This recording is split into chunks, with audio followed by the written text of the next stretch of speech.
freedom is calling on the other side of the wind. So we keep on walking, though it tears through our skin. Feeling like a warrior that's not afraid to bleed. The fight inside's in all of us, so we won't concede. You can't hold us down, no. You can't hold us down, down, down. You can't hold us down, no.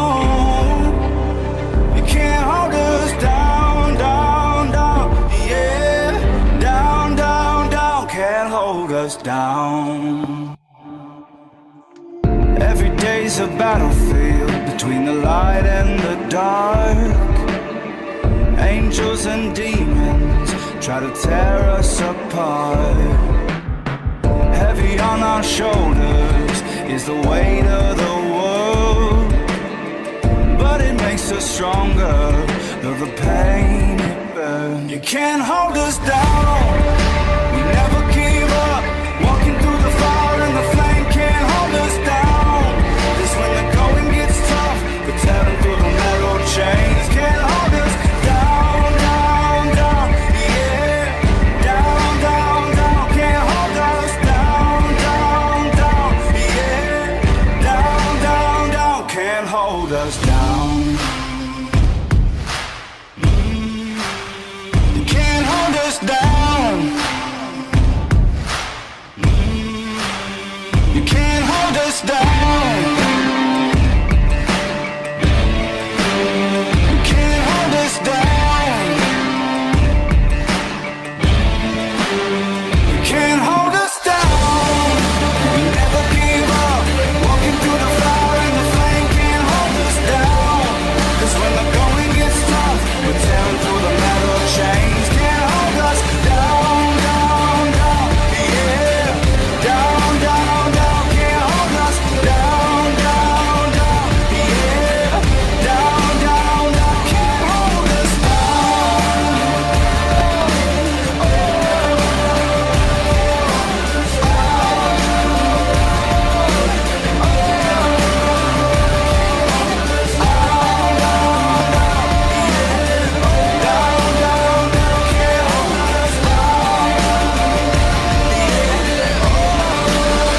can't hold us down. Well, hello, and welcome to Talking Normal. I'm your host, Jay Moss, and as always, I've got my tag team partner here, the Reverend Mother, Rosemary Dalton. Rosemary, how are you doing this evening? I'm doing all right. How about you? Doing fantastic. I'm ready for all of this tonight because I'm telling you, I'm so super excited. I'm pumped. There's so much stuff going on. It's crazy, and we're going to get to it because there's so much going on. So let's get right into it, okay? First thing we need to address is some different issues, some different topics. So we're going to get to those real quick, and then we're going to take your phone calls. So if you're calling in right now, please stay tuned with us, okay? While we get through some housekeeping notes while we're going here. Okay, so first thing is if you are in the state of Illinois, we're paying, and if you're in this movement, we're paying very, very close attention to the Illinois gubernatorial race. Cash Jackson is in. We will keep you up to date on it. I will refresh. It looks like the vote should be coming in about 8 p.m. Central Time, which is about an hour. So I will keep you up to date on those as the numbers come in. Okay, so definitely good luck out there to Cash Jackson. Hopefully, we'll see what happens. But no matter what, keep your head held high, Cash, because you ran a heck of a race. Gary Jacobs will actually be on This Is Life with Lisa Ling. That'll be this Sunday. It'll be airing on CNN, 10 p.m. Eastern time. So set your DVR, set your recorders, tune in, whatever it takes. but definitely give Gary Jacobs your support there and tune in. Carlos Rivera actually was mentioned and quoted in a CNN article today. It was a very good article out there. So if you get a chance, check out that article. Wait until after the show, but definitely check out that article.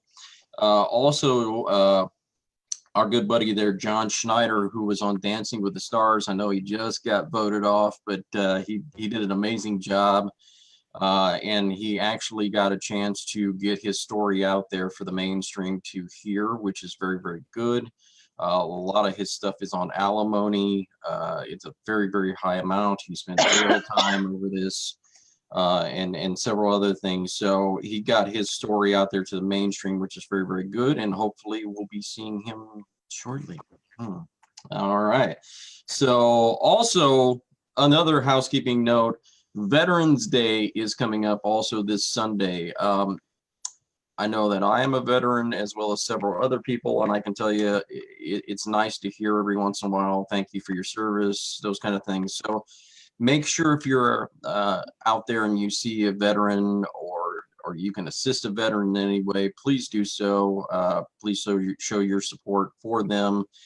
They are the reason that we are able to come to you live and every single week and express our freedom of speech. So definitely thank veterans out there for what they've done and the price of freedom that they have paid. So with that all being said, and those housekeeping notes, we're going to get right into it here with letting Rosemary explain the rules, which are pretty simple. Nothing great, but definitely take it away there, Rosemary. Well, we're on a platform. This platform is a very important platform. So we like to keep it simple. This platform is not made for bashing. We will not bash other advocates at all. Anyone that calls in, we're not here to bash. We don't want to hear about bashing. We don't want you nitpicking. We're not here for that. We want to hear your story. We want to hear what's going on. We want you to tell the world what's really going on. Now, if you have an active case, please let us know, because we have to be very careful how we ask you questions and what is said.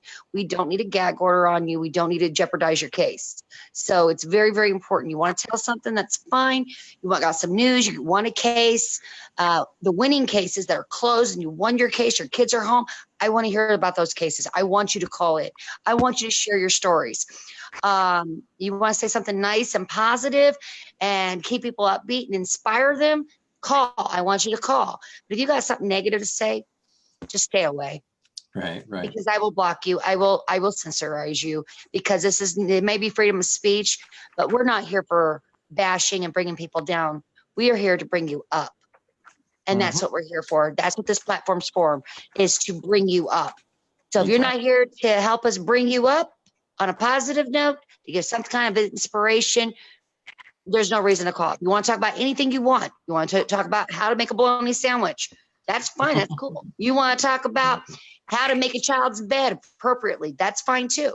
But if you start bashing other advocates or anything like that, you got to go. So that's just basically the rule. There's absolutely zero tolerance for bashing. I will not listen to it. I stay unbiased and I don't want to hear it. Exactly. So there you go. All right. So with that being said, definitely like the intro song that we play every single week, Can't Hold Us Down. That's what that's all about. We can't hold the people of this movement down. They're going to have their voices be heard, and it's going to be in a positive effect here. So we're going to do things and start things off here real quick. Like I said, we're going to get into it because we already have people holding on the line here. So Jacqueline, are you there? I'm here. Can you hear me? Yeah, but you're really breaking up bad. Can you hear me better? Yeah, turn your mic off and then turn it back on. Sometimes that works.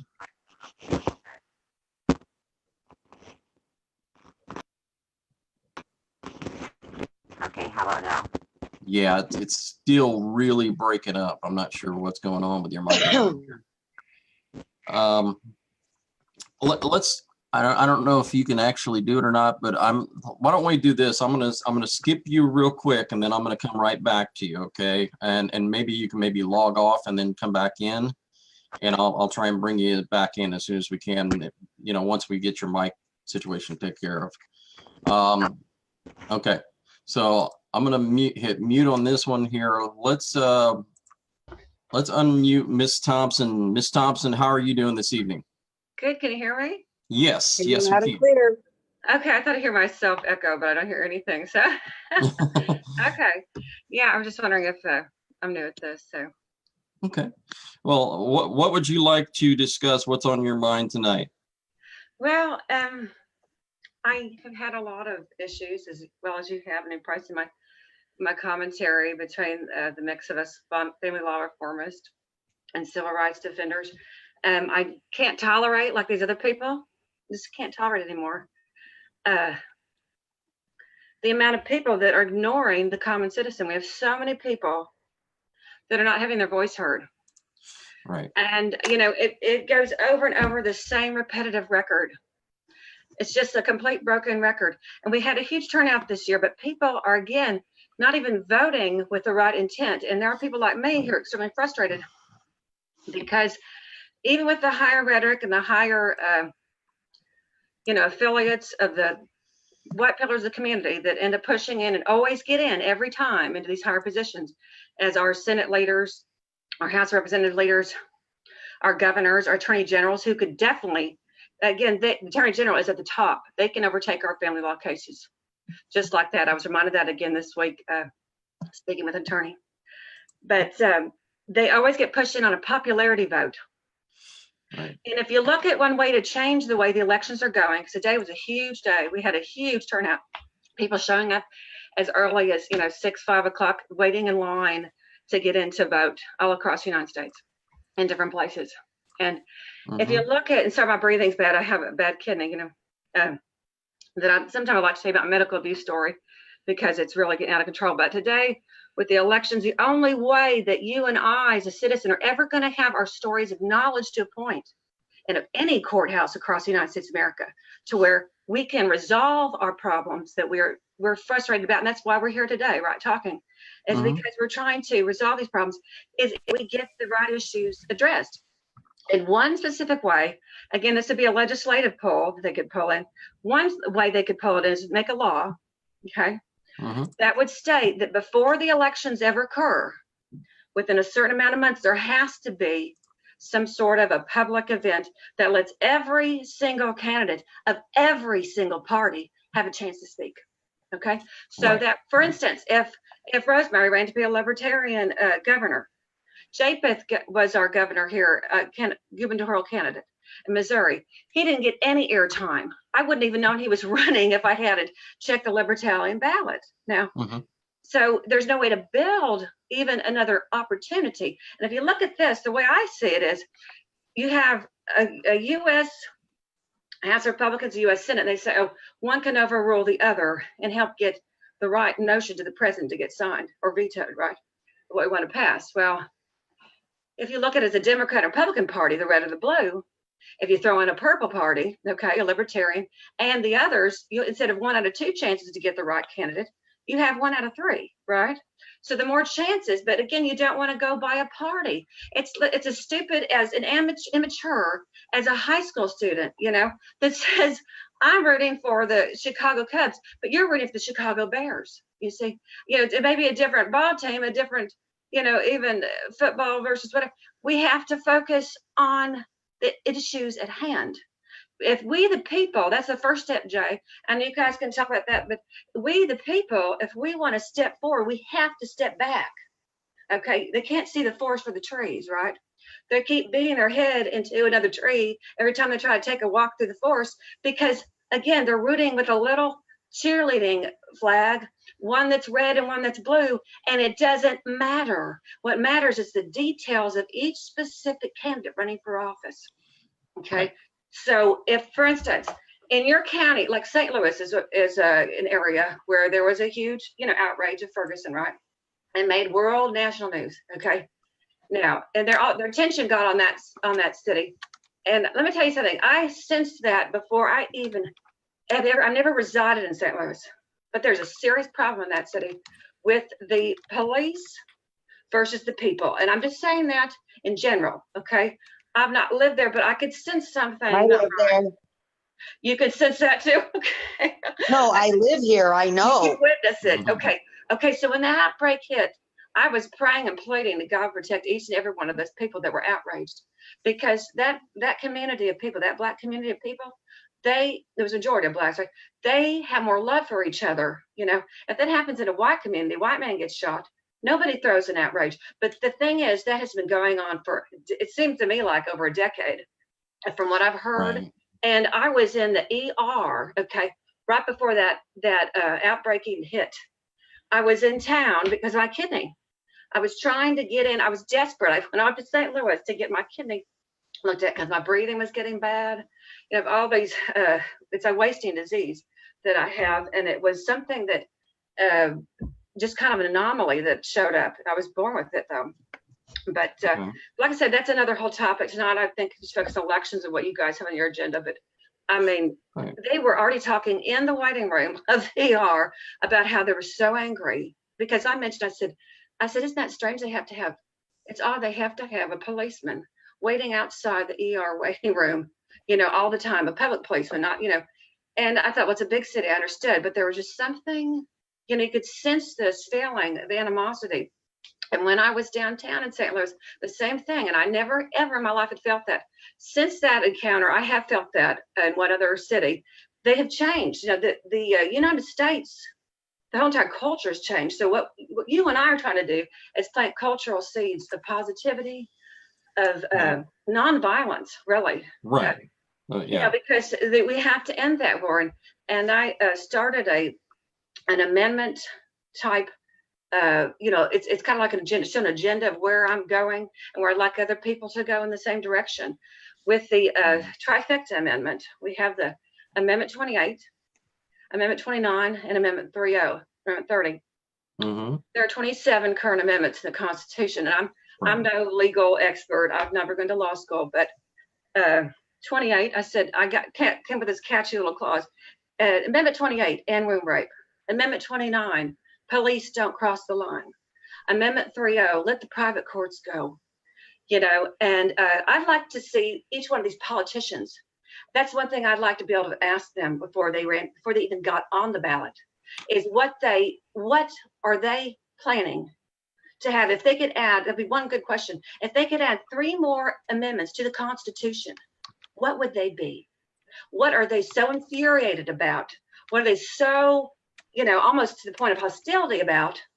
And what are they, and if they not personally are hostile about it and upset about it, what do they sense that 90% of the Americans need, you know, to resolve the issue? Because we want to put an end to false arrest.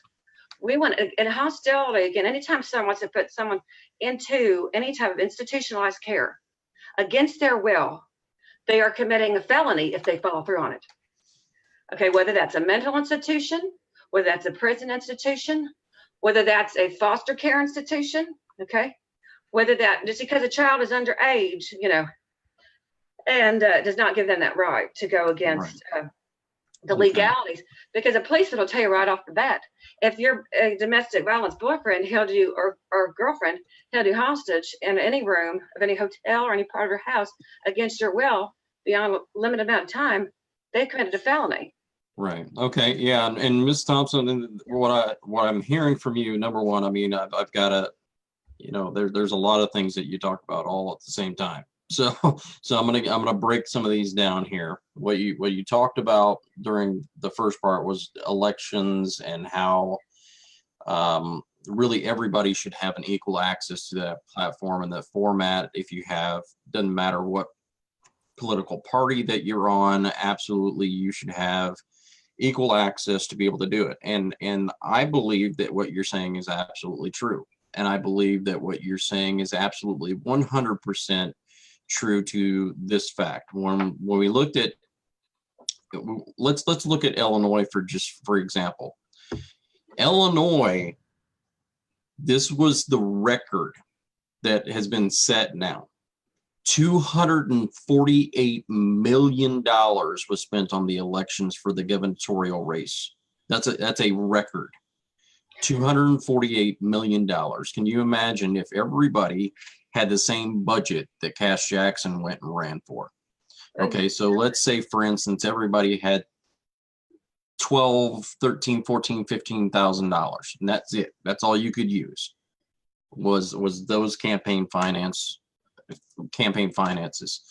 Everybody got an equal opportunity to speak. Everybody got an equal opportunity to present the facts on what they stood on. I really truly believe that the Libertarian Party, the Green Party, I think we'd have a whole lot more political parties and you'd have more choice. And here's the thing, when you're looking at this, you walk into McDonald's, how many choices do you have? You got 50 some odd choices on what's on the menu, right? Why don't you have those same amount of choices when it comes down to political candidates? You don't. You have two, right?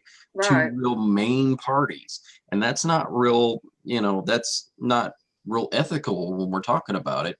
Because let's say, for instance, this last race when we were talking about presidential candidates, right? You had Trump and you had Hillary Clinton. What if you didn't like either one of them? And then you've got a third party candidate that doesn't get the same amount of money, doesn't get the same amount of time, doesn't get the same amount of platform. That's not fair. That's not how we run elections or should be running elections in It the should be United States. illegal. Right. Right. It should be illegal. Like I said, if they had a law, and see, the thing is, people are using the law to criminalize. We're trying to, right. the point of humanitarian people like yourself and I, we're trying to use the law to protect people. That's the difference. You Yes. have to change the motive. And that can be done. There can be Mhm. seminars held over these policemen, to train them properly. I've talked to people who've mentioned that. I'm trying to focus on that First Amendment first. I said, I'm going to focus on one at a time and see if we can get anything done, before we move to the next one. The first one I have is the family law reform, Mhm. I'm going to say the right, something about, the I would right like to their progeny. Yeah. Go ahead. I like Go to ahead. say something on the note about what she talked about Ferguson and the police officers. Ferguson. Mhm. Because I live here in St. Louis. Right. And I went to Ferguson. I was down there and it was bad. Tear gas being thrown, rubber bullets being shot at you. It was just horrible. They used military force on civilians. That's what they did. I watched it firsthand. I videoed it. It was firsthand. They were horrible. But the one thing I could say about the police, not all cops are bad. There's some good ones. But in that area, Ferguson and Woodson Terrace and Berkeley and that area, that entire area community. Well, Woodson Terrace is where my community, and that area is included in that because it's the Berkeley post office zone, which that's part of the Ferguson area too. So the neighboring communities. I'm 3 miles from Ferguson. Well, the police officers there are very rude, discriminatory. They're very ruthless, and they don't care what color skin you have. If you're poor, they harass you. They pull you over for just about anything. It's unreal. They go to your house, and they're not code inspectors, but yet they give you tickets. They backdated all the way to years and years and years. And I'm talking about 10 years worth, and they give you all lump sum of tickets. And then you have to wait for the mayor to die because that's your accuser. And you didn't even own the house during the time that they're accusing you.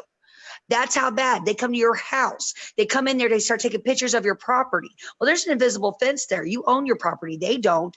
There's an invisible fence. That's private property. They don't have no right to take photos of your property and use it against you under any circumstances. Right. They do everything they can to incriminate you. They force their way in. They try to force their way into your home. They get involved in CPS when they're there to be standbys. They're there to intervene. They remove children illegally without court orders. I've watched it firsthand. I've experienced it firsthand. They don't follow the laws. They do not honor the oath of Constitution that they sworn on. And I've watched police service officers, when they get their badge and everything else, they get brought out from the academy, they swear an oath in office to protect the Constitution against all domestic and foreign terrorism. That's what they do. They said they're going to honor the Constitution, and they have an oath of office. Every police officer does.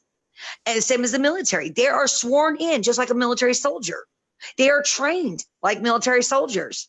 They are there to supposed to be protect and to serve. That's what they're supposed to be. But they're there to torture and humiliate. And they're pulling you over for BS. They don't even know their own E-codes and their own ordinances. And they give you BS tickets. And then you wind up in court and tying up all your time. And then you bring the laws in, and the judge is like scratching their head going, well, they're right, you're wrong. The cops say, no, I'm not wrong. Yeah, you Right. are wrong. Right. You know, And so that's the advice though that I would give people though, Rosemary, is if an officer is going to pull you over and they're going to violate the law, is Don't argue with we them know that, yeah, don't argue with them. Settle that in a court. in the courtroom. Yeah, Trust don't me, you get argue more with them because yeah, that'll get you shot. Don't do that. Yeah. You know, You get more satisfaction in the courtroom because when you bring in, you get to question them, especially when you're pro se. You get a trial on every traffic offense you do. And if you don't got a lawyer, you get to question that cop. So if you bring in your E-codes, which is ordinances, and you bring in the law and you find the code that they gave you, you can read off the law and it doesn't match the ticket they gave you, you can question that officer. 90% of the time, they don't even know the law. So they start answering the question. Well, did I have a commercial vehicle? Well, no. Did I have this? No. Was it a passenger vehicle? Well, I told you yes. I just want to be specific. So where does it say in this law that a passenger vehicle must have a license plate light? It doesn't. The law clearly states it's for commercial vehicles only.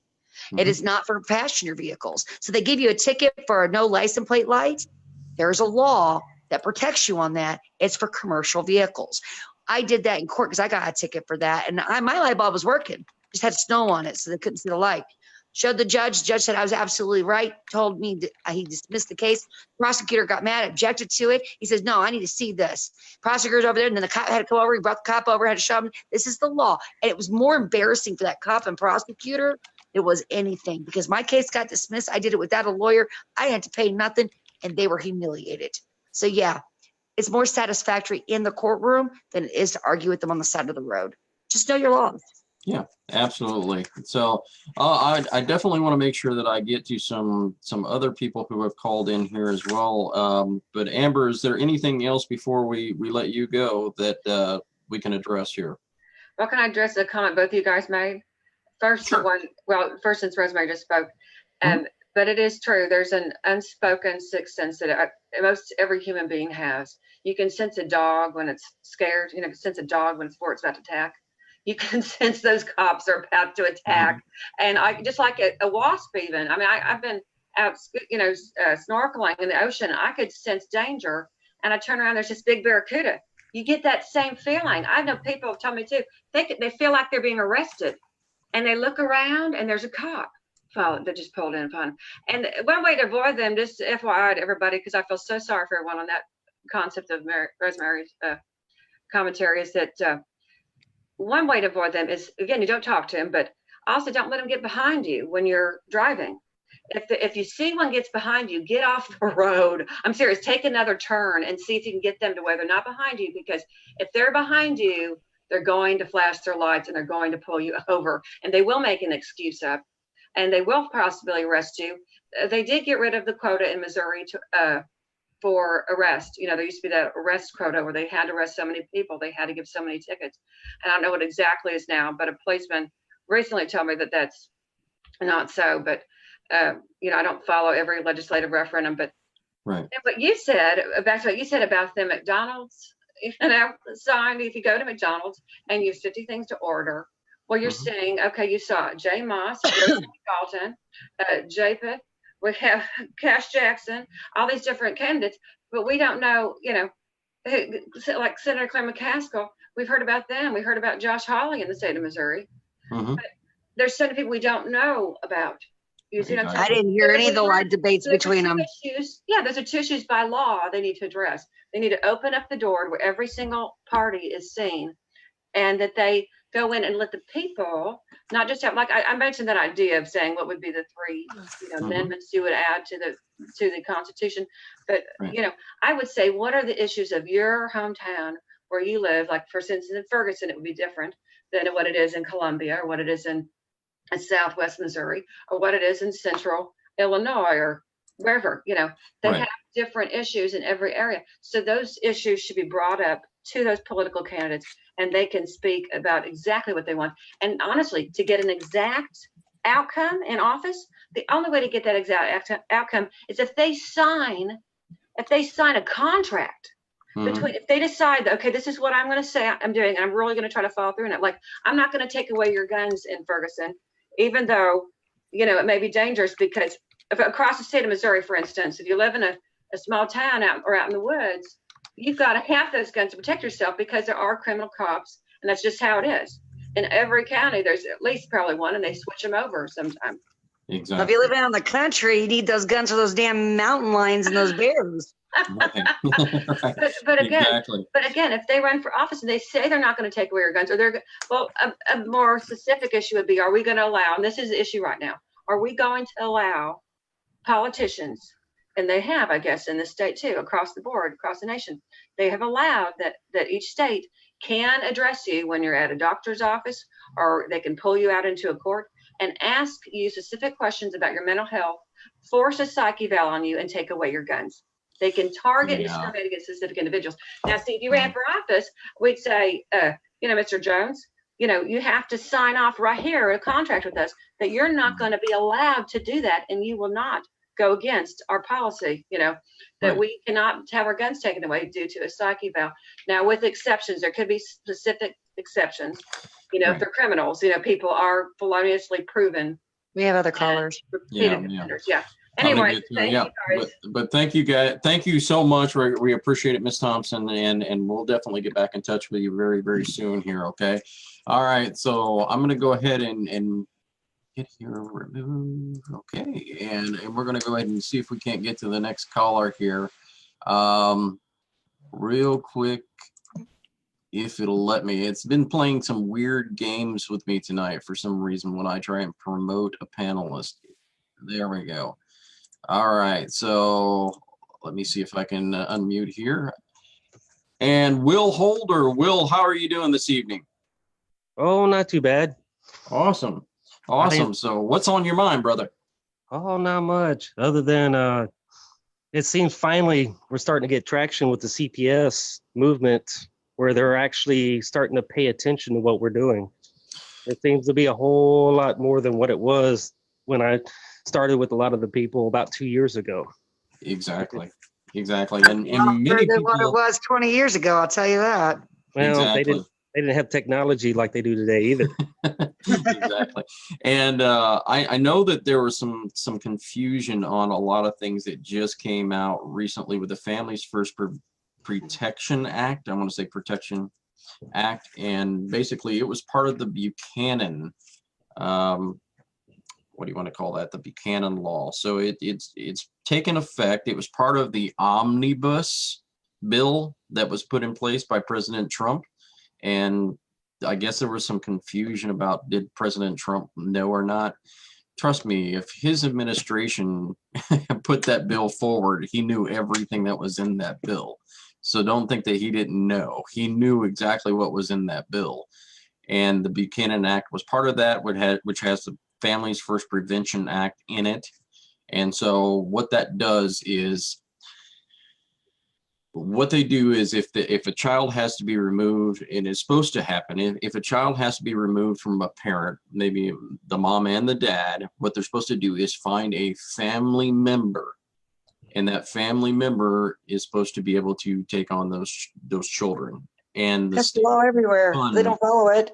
They don't follow it, but that just took place. Remember, that took place October the 1st of this year is when it kicked in. So we're not going to feel those effects quite yet, but it is helping in some cases. I've noticed a few in Illinois. I know Randy talked to me, and he noticed a few in North Carolina already. That has helped that situation. Yeah, I had a And- couple cases that they went straight to family. Mhm. And that's odd because Missouri don't ever send kids to family. They deny family. Exactly. Well, a lot So- of the funding has dried up too for the foster care, where they've got to do kinder care first. Yes. And that's part of that whole thing where you've got to, if you want that funding, you've got to do so many things, and it has to be a whole list of criteria. And if you don't follow that criteria, you don't get the Title IV-B or Title IV-E funding. It just doesn't work that way. And Title IV-B is for the educational expenses. So, but definitely a lot happening. Will, is there anything else that you've got on your mind with that?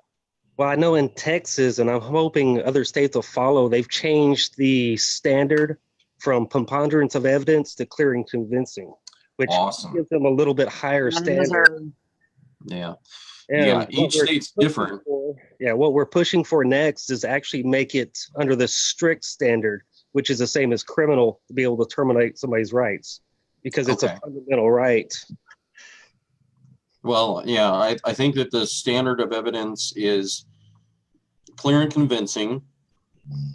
Well, some And states then are still there's, using preponderance. The In Missouri, preponderance it's of the preponderance evidence. of evidence. Right. Unless And you're then Indian, and then it's beyond a shadow of a doubt. beyond a shadow of a doubt, yeah, it's Yeah, a, that's the strict standard. right. Yeah, that's Right, that's the that's strictest in standard. an equal case. It's a strict standard. It has to be beyond a shadow of a doubt. They can't even remove an Indian child without beyond a shadow of a doubt evidence that's wrongdoing.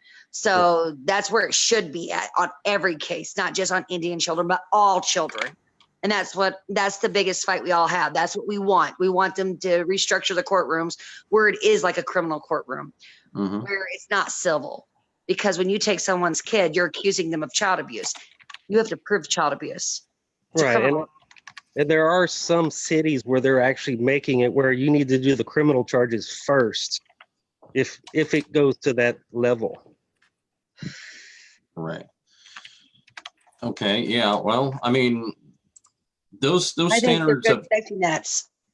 right. Those standards of evidence are a big deal because let's say if you've got an issue where, you know, we've got a mom that's accusing the dad of, oh, he was beating the child or whatever. Okay, do you have proof? Do you have evidence? And what evidence do you have? Because then if they come to court and it's just an accusation, now it's not a preponderance of evidence. Like say, for instance, the mom states it and the mom's mother or father comes in and states it. Well, okay, yeah, now that becomes preponderance of evidence because you've got witnesses, but did it actually happen? Is there actual real evidence that shows this happened? Now, if you're going to clear and convincing, you have to have that evidence. You've got to have pictures. You've got to have reports that were filed with the police. You've got to have those certain things in place. And if you don't, that really gets kicked out, and there's not enough evidence to prove that fact. So I know we got a bunch of other callers waiting, but thank you so much, Will, for calling in. We really appreciate you. All right, not a problem. Y'all All take right, care. brother. All right, you All too. Bye. All right, bye. All right, here, I'm gonna go ahead and get to our next person here. I'm gonna give this real quick. Real quick here. I'm gonna try again. Randy was on there before, but he disappeared. Yeah, he disappeared there. I'm trying to bring Jacqueline in for some odd reason. It's not even letting her come in. I'm not sure why. She disappeared. She's not Yeah, there? yeah, it disappears every time I try to promote her. That's weird. But we had her on earlier, and we'll probably talk to her in a little bit again. Let's see if this will. So let us do this, gentleman here. Michael, how are you doing? How are you doing, Michael Willer? Hey, how you doing, Jay? Doing awesome. Doing awesome. What's on your Rosemary, mind, bro? good to see you as well. So how are you doing today? Oh, I'm a doing about as best as I can. So what is your thought for the day? Well, I guess my thought would be, how is it that hospitals continuously allow CPS to come up onto the maternity wards? No I don't warrants, know. no court orders, no warrants, no court orders whatsoever. Hmm. And this is what happened to me with my second child. Okay, so the police is allowing CPS to come No, it into wasn't the police. The The hospital. investigators showed up at the hospital room on the day of discharge. I was not present. Mhm. He shows up at 9 o'clock in the morning. By 11 o'clock, my wife finally gets a hold of me and says, investigator came in and took the child. So It were there happens any? more frequently than you know, Jay, because when I Yeah. got pregnant with my son, Jesse, that's when, and everything else, I gave birth to him at Mercy Hospital. I was there at a severe C-section and they messed up bad. That's My what happened epidural with fell my out of wife. me. She had a C-section. Okay. I had an epidural and the epidural fell out of me 11 hours into my labor.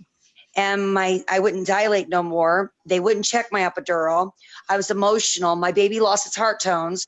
I went into emergency C-section. They took my baby out of me. I had a massive stroke because they didn't give me any pain medicine. The epidural was out of me. So I felt everything. After that Right. nightmare thing, they brought me back. I was in ICU, breathing tubes and everything else. It took me a few hours to get recovered. Got to my room. They kept me in the hospital for 6 days because I was crying for 12 hours because I was in major pain. They said I was I was what they call postpartum depression. So they called Yep. social services on me. Before they would discharge me from the hospital, they called social services on me. The social worker came to the hospital. My husband had to stand right next to me and said, you ain't getting nowhere near my baby. They tried to take my baby from me within hours of me giving birth to him, and said I couldn't have my baby in the room because I was by myself because I just had a C-section. Well, I'm a mother of 5. Why can't I have my baby? I'm an experienced mom. So they said, well, we need nurses for newborns to come to your house. So we did nurses for newborns to prove a point. Within 3 days, 3 visits, they closed my case out and said, I didn't need anything. They didn't get my baby, but it took both the parents, me and my husband, to stand strong still saying, no, you could not have this child. Otherwise, they were taking them. I would not let my baby go to the nursery. I would not let my baby out of my sight. My baby stayed within my sight or my husband's sight. There was no leaving that baby because they were trying to take my child. Mhm. That's how the hospitals are. And that was 8 years ago. So that's Well, been like this for a What I while. had learned, Rosemary, was a social service agency that my wife was involved with. 2.5 hours after the baby was born, they called in and filed a complaint. Wow. On Saturday in the hospital, they had another family attacked by child welfare, and they took that baby. On Wow. Sunday, on the day that we were supposed to be discharged, which was Sunday, the nurses claimed that they were keeping the child for one more night for the purpose of jaundice, to observe that, which left me already at that point in a state of something's wrong here, something's not right. Right. So And so on Monday morning, as I was being taken in the opposite direction of the hospital, I'm screaming at the driver of the vehicle to turn around and take me to the hospital because my wife and child are in danger at 8:30 in the morning. At 9 o'clock, they began their attack on her. And Right. she has disabilities that are recognized under the Americans with Disabilities Act, which was never brought up in the court. The attorneys representing us never brought that up, which this was a violation under the Americans with Disabilities Act, because there is a section in there that states that all things possible need to be done by child welfare to keep that child with the parent. right. That's called Exactly. reasonable efforts. I've been declared disabled, but yet the attorneys never brought up that violation. But Yeah. yet CPS can walk into hospitals, into the maternity wards. They can walk into schools. They can walk into daycares Yep. and take children without a warrant, without a court order. And then it took 21 days to do a 72-hour emergency hearing. Right. I think that's another thing that when we were talking to Ms. Thompson earlier, when we were talking about legislative acts that we could do that really would help protect children and families, I think that that's one of them. that would be a legislative act that we would need to pass in all 50 states, where we would Do have you to wanna say, hear- hey, look, we're not going to allow any government agency to come in and just take a child without. Do you want to hear something crazy? Yeah, go ahead. The schools are now providing family therapists in the schools, social workers in the schools, and all kinds of other things Okay. to deal Yeah, with children and that have they are. disabilities. They are, and this is the real reason why we got another caller that I brought in for a specific reason, because I know that this case that Michael Willard has, this is all documentation with the school, and this is FERPA. This is See, exactly what my FERPA is rights all were about. terminated 3 years ago. Mm-hmm. Yep. Okay, And my rights were terminated 3 years ago. My attorney that I had, a public pretender, his main line of work was real estate law. well, that that right there lies in the problem. Okay, if you're specializing in anything and you're practicing family law or CPS or any of the other family protections under that, understand you're going to be so completely confused. By the time you walk into court, you're thinking this way, and then the court's going a different way. So let's say this, okay? If I am representing as an attorney, let's just say, for instance, I'm an attorney and I'm representing a union, right? Now, let's say I'm going in and representing the football players union, and I'm representing them. I'm going to represent them as a union, right? So if now suddenly I switch and I say, no, I'm going to represent this one football player, that's completely different. I've got to switch gears completely on how I represent this one client as compared to a players union, because it's under different pretext of the law. So how they are representing a individual client when they're actually, a lot of them take these oaths to be officers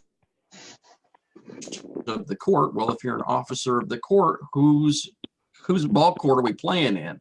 Are you representing me? Or are you representing the court?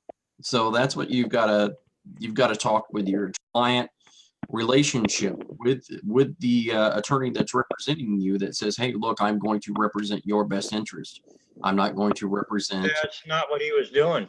Exactly. From what I was seeing, he was in collusion with the department, and his only purpose for representing me was for the funding through the Public Defenders Fund. Right. And then that's what you have to prove. You have to find out where the collusion took place. You got to find the ex parte communications that took place, document those down. I know somebody knows how to do that. Cheryl Lagaris and Dennis Lagaris knows how to do that, because they got they got the emails, they got everything. Exactly.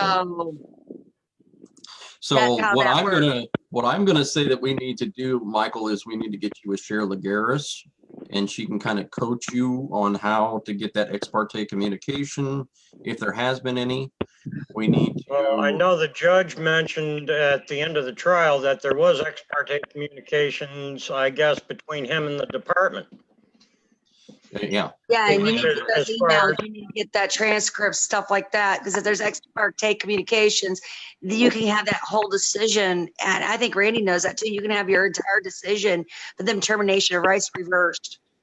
You can't. See, this is the thing, is that I've asked for, I've talked with an attorney friend of mine about somebody representing me in a federal suit to overturn the termination. And I was informed that no attorney in Western Massachusetts will touch it. Well, I'm just going to be honest with you guys. I shoot straight. Mhm. I tell it like it is.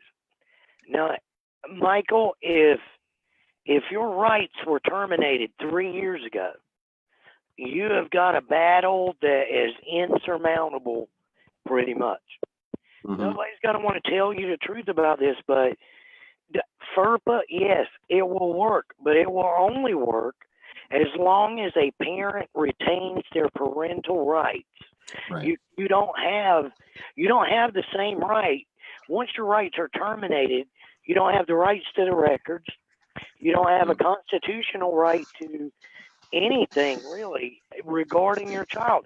The cold hard truth, folks, for those of you that are listening, and believe me, they never threatened me with that. Now, Melissa, they did a petition, had it 8 months. We said, bring that TPR on. The night before, she gets an email saying, well, we just decided we wouldn't do that. But so we have beat those. Crystal Bradshaw, I walked into her case, same thing, beat that. But once it has happened, it nearly takes an act of God to turn that around. And the whole basis of doing anything is to stand on the rights as a parent, the God-given right as a parent. So once they sever that tie, the equivalent of a TPR in a civil action is the equivalent of a death penalty in a criminal action. It is.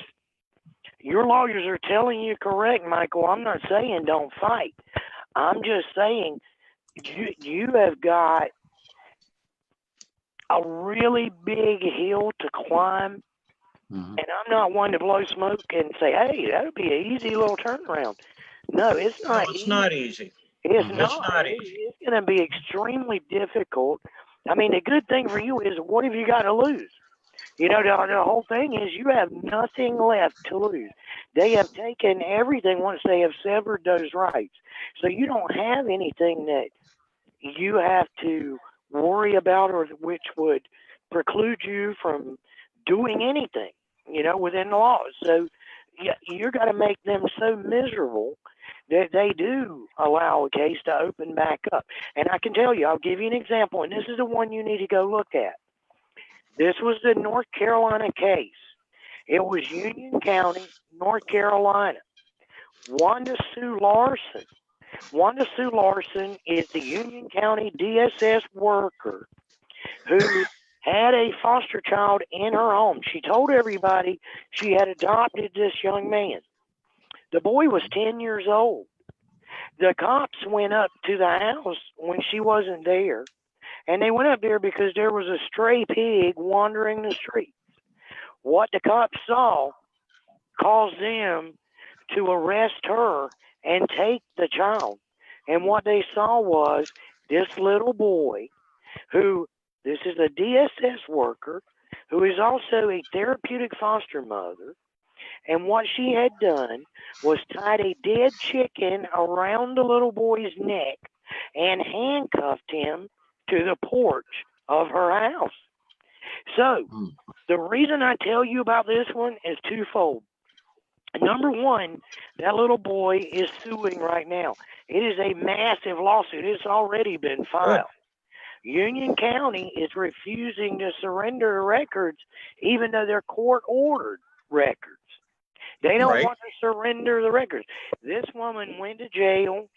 She's out of jail, but she's being sued, and they're still trying to protect her because it's going to bring the state of North Carolina and Union County down. But the reason I tell you that is it's an easy case to look up. Then you can look up the federal case, and everything is in there on how they're getting the records. But more importantly, that mother and that child, their rights were severed. There was a termination of parental rights years before. Years had surpassed. But somehow that all was reversed when this case came out. The second one I'll tell you to go look at is going to be the Cherokee County, North Carolina case. This is a case where they were using the same thing that they used in Melissa McDonald's case.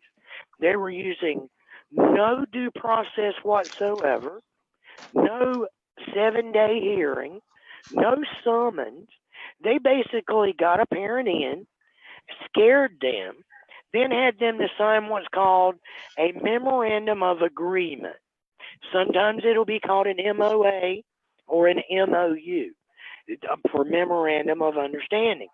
This particular one is a memorandum of agreement. And it's where a parent doesn't go through the due process, doesn't have any rights. They just basically are agreeing for a temporary thing to happen.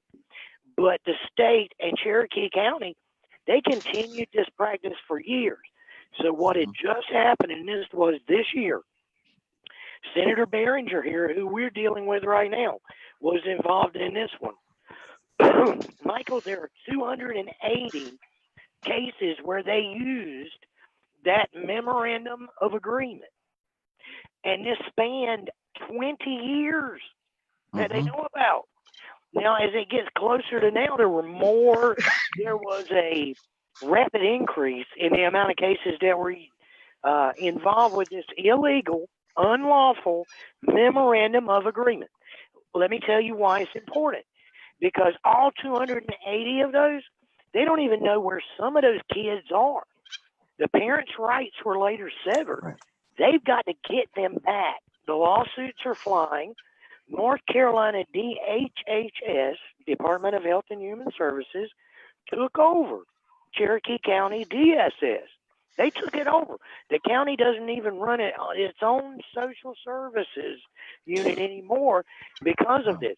And what it's called is all orders because of this. It's just like with UCCJEA when there's an underlying custody order. All orders are void ab initio. And ab initio means from the beginning. In other words, it doesn't matter what happened in your case if your case went on for 4 years. It doesn't matter what you did wrong. The thing is, from day one, that case is void ab initio. So what I'm saying to you is, it's very difficult, but if you look at these two cases, what you're looking for a flaw in the beginning of the case. Don't get in the weeds in the middle of the case, or they lied, or they colluded, or they did this. Was there an outstanding court order? Mainly what you're looking for is a jurisdictional issue. If there was no jurisdiction is a hard thing.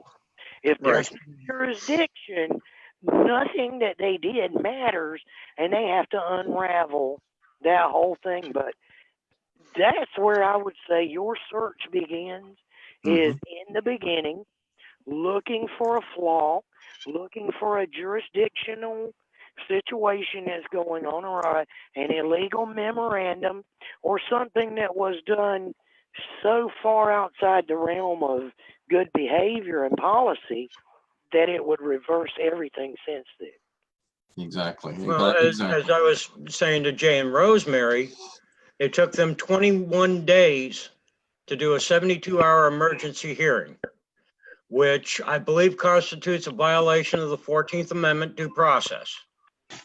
That furthermore, the judge stated in that hearing that the department failed to do a proper investigation, that the investigator failed to properly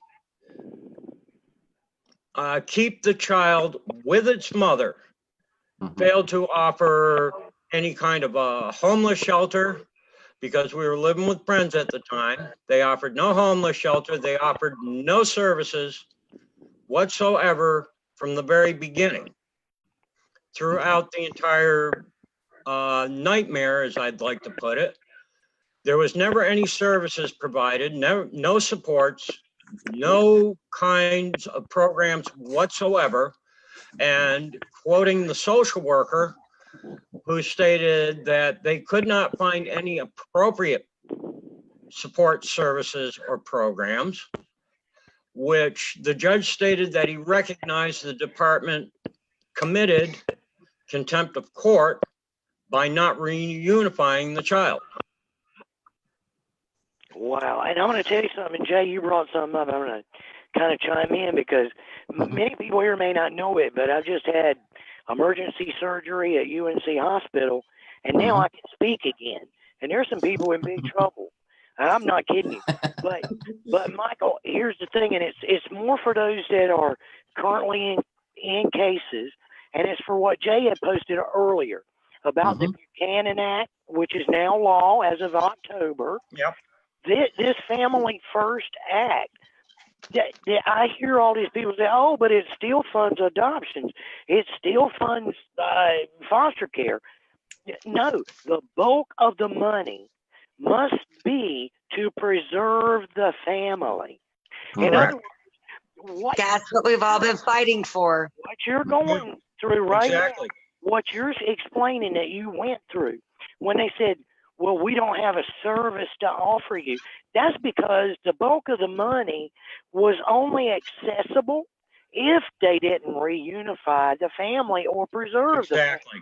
In other words, Exactly. it set up a scenario where it was in DSS and therapists in schools and hospitals benefit to keep you separated. They receive more money. Exactly. Under the Exactly. new law signed in the omnibus by Trump, the money, the bulk of the money can only be accessed if it's for the preservation of the family. Now, Mhm. I Yep. don't know what retroactively that will do for you, but just to kind of bolster what Jay's been saying out there, and I know there's a bunch out there, they will argue with anything in the world. Well, there's still foster care. And I'm just going to say this to everybody. What do you think? There's not going to be a government intervention, because for those of you who are saying we don't need any intervention whatsoever, then what are you going to do for the kid that's with his parents who they have a meth lab and it blows up and kills them both tonight? Are you going to I put know what you're talking about. I've been following that. street? Mhm. Are you just going to chuck them to the street? Are you going to say they shouldn't be adopted when there's no other family available? Because Mhm. not everybody, I agree, they do things to separate good families. But there is a purpose as well to get kids into a safe family so they're not growing up on the street. So they don't have to grow up on the street. Not every family's a great family. I'm sure everybody here's are. And if it, There's certain families that they messed up and they created situations. So to argue that the only way you could support a law is if it gives you every single thing you want, there can be no money spent for anything other than buying you a new house if you're out there misbehaving and get a DSS case, that's just nuts. Right. now, Yeah. what And, go ahead, Rosemary. well, on what Randy was saying, if anybody's following me with, you see some of the things I'm posting, there are actual abuse cases. These parents are being charged for breaking kids' bones and killing these kids. Now, we could have prevented that if somebody would have called social services, or if social services would have done their job. You could have saved that child. That child is an innocent child. There's some crazy people out there. Or what about the mother who was nursing her baby and stabbed her baby in the face for 90 times the pair of scissors? Or what about the other people that just lost their minds and they put the baby into an oven and stuck it in there and cooked it while it was alive? I mean, there are some really sick people out there that should not have kids. Just shouldn't. And there's no family for these kids to go to. So what do we do with those children? Do we save them? Do we reach out and try to save these kids to give them a chance? Or do we leave them there to suffer and let them die at the hands of these people that are doing this thing? So these are the things, there's certain guidelines. You have to be very careful what you ask for. You can't expect to be no government interference anywhere, because there is crazy people out there that will hurt these babies. You know, not every parent is a good parent. Not every parent is worth their kids. Not every parent deserves children. It is very, very careful. I've gone through case after case after case after case, and I know Randy has too. Not all cases are innocent. There's a lot of guilty parties that they need to do a lot of work before I want to put those kids back in their care. Exactly. You know, and just saying, you know, drug addicts and everything else like that, they think they're entitled to the kids. Well, what if you're laid out, you know, drugged out on heroin, passed out, your baby's crawling around the floor, next thing you know, the baby sticks itself with a needle, and then what? Or what if the baby burns itself, or you burn the house down because nobody's paying attention? Have you seen some of these videos? No, our parents are so strung out on their drugs they can't even keep their eyes open. They're nodding off and they're driving, trying to take their kid to the store. You're gonna let them get in a car accident? No, there's got to be a line here. There's got to be a fine line. What's good parenting and what's not good parenting? Who's a good parent and who's not? And who's the judge of it? There should be a review of it. There should be some kind of committee that oversees this, you know, whether it be with the churches or like with the tribes. The tribes oversee their people to make sure that stuff isn't going on. And if those parents aren't fit, they stick them with another tribal member or another family member automatically. No, these kids have to be protected because children are our future. They are the very essence of tomorrow. So if we don't protect them, how are we going to have tomorrow? Exactly. And that's the thing about this Families First Act that is very, very good, is that what it's doing is it's saying, hey, if we've got two parents that we suspect are unfit parents, now we're going to say, okay, we need to place that child with a responsible family member. Maybe it's, you know, the mom's brother, or maybe it's the dad's sister, you know, An aunt, whoever an it is. uncle, Yeah, an cousin, aunt or an uncle, a cousin, the grandparent, grandparents, wherever it may be, to brother, make sure that sister. there's a fit and loving, responsible guardian for those children. And that's what this is all about, is with the Families First Prevention Act. So it's like we're taking a major step in the right direction. Now, is this an overnight thing where CPS or DCF or alphabet group name, whatever you want to call them, comes back to your home with your children and they bring them back and they say, we're sorry we took your kids. We didn't mean to do that. Do you think that they're actually going to do that? No, it's never going to happen. That's not going to happen. That's a fantasy that maybe you've been dreaming about happening. It's not going to happen. But this opens the door to a lot of possibilities. So, yeah, go ahead. Jay, you want to hear something crazy? What I found out? I talked to the school social worker. She's a licensed social worker. She says, social workers have made themselves have a bad name because of DFS. Do you know what she told me? DFS workers are not social workers. They're not even licensed to be a social worker. They don't even have the education to be a social worker. Yeah. That's what she told me. And I was like, really? I did not know that. That's information I did not know. That's why they're called different kind of workers, worker one, worker two. They're being educated on hands. They're not even licensed social workers. They didn't even take the social worker schooling to become a social worker to remove children. Yeah, and there's a lot of them. If you notice this, what they end up doing, and I'm gonna go ahead and let you go here, Michael, here, but thank you so much for calling in, and we're gonna get to some other callers. So thank you so much. But the thing is on this one that I've noticed, and when I've talked to several social workers who have given me inside information on what goes on within CPS, and there are a lot of them out there that are willing to tell their stories now. So what I've learned though is a lot of these CPS workers, they'll do a month, 2 months without even really being trained. They'll be instructed, here's a quota, you've got to do so many here, you got to take these children, put them in foster care, you got to take these kids, make sure they're adopted, so on and so forth. They don't know what they're doing. When they get in trouble the first time, they take them out of being a CPS worker and they put them into a management level. Yep. And then if they don't do well on the management level, or if they get in trouble there, oh, we'll fire you, or we'll put you on temporary leave for 3 months. And now we're going to bring you back as a social worker or as a CPS worker again, and start the whole thing running in the gambit. So That's it's exactly how it's done. A vicious cycle here. I know we got Randy, and Randy, brother, I'm excited for you.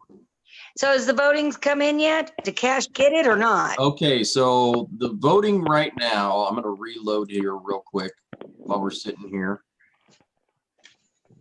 And Get your messages as we're Cuomo won New York. I think he barely edged out Francesca. I think it was like 10 million votes to 3. Not 3 million, just 3. Yeah, well, you know, it is what it is, and like I said, it's I don't know why it's taking for so long to reload here. But it looks like right now, if it'll come up again. It was 8-11, so I figure I'd ask. Yeah, okay, so right now we're looking at JB Pritzker is leading with 67% of the vote. Cash right now only has 2% of the vote, but that's still 20,218 votes. So hey, that's a lot. That's impressive because it's hard to get in there on a family movement thing like he did. To get 2% of the votes, that's very impressive. Maybe next time. Yeah, well, I mean, you've got a person who gave their all. They did everything they could with a very limited amount of resources. and you're going against a guy who, you know, I think his grand total was,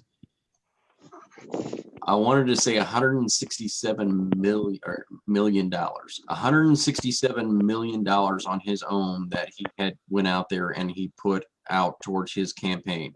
And then you've got Cash, who spent what, maybe 12,000. It's very hard to compete with those numbers. So It is.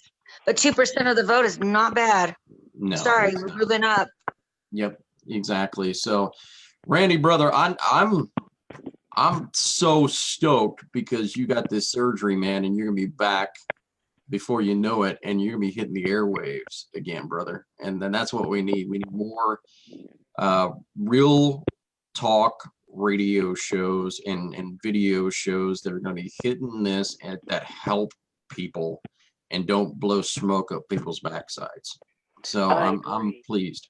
I agree. And guys, I'm going to tell you, being able to reflect over some of these things that have happened, people didn't know it, but down in Georgia in March, which kind of sent the whole thing spiraling because you know who of New York came after me right after that. Mhm. But my voice was shot then. But I've had time to think and read and study.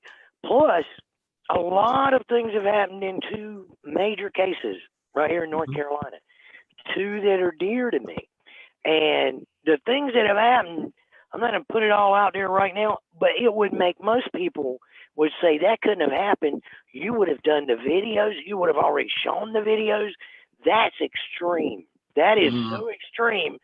Nobody's ever saw it. But I assure you it is happening. I assure you it's happening right now. And I assure you it's also backfiring on North Carolina right now. And and just to say what Jay has said, guys, we are making a difference. And I'm telling you, when you see me, my name, Randy Scott Davis, is being written in to numerous court orders all over North Carolina. I don't even know why, but my name is written in there. And you're not to go near Randy Scott Davis. You will be arrested if you speak with Randy Scott Davis. Now, this is insane, but this week, 4 therapists in North Carolina, so help me, 4 therapists that I do not know, I've never associated with, have had clients call me. And it's because there's a mental component to this and the anguish, the psychological wreck of havoc that happens when they take your children, they accuse you and they smear you. And then when I say they, I'm talking about family court. I'm not necessarily even saying DSS. It can be your ex-wife. It can be a vindictive ex-husband. But when you have a part of you that you love and you cherish just magically vanish like they've been taken hostage out of your house, it wrecks a person's psyche. There's these therapists are telling these people to contact me because they're watching something I'm doing, but I haven't even been doing anything recently. I just think they've Googled, they've found it, or whatever, and they send these people, not because I can do a whole bunch to them, but I can kind of lessen the blow for them. And just like with Michael, I'm not going to blow smoke up Michael. He's got a really hard road to hoe. Once you've had your rights terminated, that is, I mean, 1,000,000 to 1, you don't get that reversed. That's it's hard even when you haven't. Do I think he can? I don't know. It takes a long time to get to know a case and whatever it is that he has there. But I do believe, like Jay said, there has to be a true educational platform where, number one, it's not about teaching law. You've seen these others have these so-called law professors, and we're teaching law, and it's law corner this, it's that. Look, it's not about teaching people law. It's really about educating people as to what is happening to them. Exactly. You know, and if people know what's going to happen to them, and I'm going to give y'all a quick example, and Jay can do his thing. But when this happened to my throat, I go to an ENT on Thursday. She sends the thing down my nose and says, "Damn." I was like, "What?" She said, you've got to go to UNC for emergency surgery right now. Here's what's going to happen. A resident's going to come in. He's going to scope you. Once he scopes you, they're going to admit you. They're going to do emergency surgery and get that thing out of there, or you're going to die today. Because it's like half a hot dog blocking your windpipe, and you're going to die today. Okay, well, she didn't say things that were really, made me go, hey, that's really great. I'm kind of happy you're telling me I'm dying today. But I'm glad she told me the truth. Otherwise, I don't go, I don't get it done, and I don't make it. While we were there, so help me, UNC is the best on earth. I've never seen anything like it. They would come in and they'd say, Mr. Davis, here's the thermostat, here's your remote to the TV. I'm going to be back in 48 minutes to draw blood.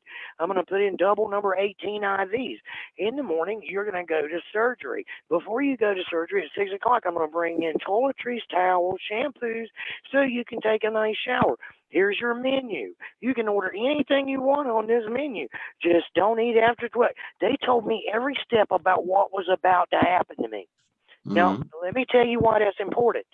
When you walk into somewhere like a courtroom and you got a big old question mark like a cartoon over your head because you have no idea who's who, you don't know what they're about to do, you don't know what ex parte means, you don't know what a show cause order means, you don't have any idea the difference between a preponderance of the evidence, clear, cogent, convincing evidence, and evidence beyond a reasonable doubt. If you don't know any of that, you are a nervous wreck. Not because you need to be taught law, but because you're lost. You don't have a clue what's going to go on. So I think the biggest thing as advocates or helpers, whatever, coaches, whatever you want to call us, is that we tell people the truth about what they've just gotten themselves into. Whether it was their fault or not is not important. It isn't. They're in it. When you find somebody and they're in it, it doesn't matter if they caused it or somebody else caused it. What matters is trying to lessen the trauma and get them to calm back down before they do something even worse. And some out there promoting people doing even worse. Go protest. Go arrest a judge. Go put a lien on a judge. They complicate the whole thing. The Hippocratic Oath with a doctor, it is first, do no harm. So if Jay goes in and Jay's got a sprained finger, they don't cut his hand in order to fix the finger. You've got to stabilize the person, get the person to understand what they're going through, and then educate them. And I've seen a lot of people come and go in this thing. I've seen them, Matthew J. Faulkner, the whole grand jury, this, that, and the other. I fell for it. I sent my stuff there. But I learned a lesson. I did. And these people have one thing in common. They're flashes in the pan. They're not there with you. They don't go to court. I was in court. Besides being in the hospital, I was in court 7 days straight, every single day, or lawyer's office with one case or another. You didn't see it on Facebook. You didn't see any details of it. You didn't see any videos of it, but they do exist. They do exist. And you will soon see them.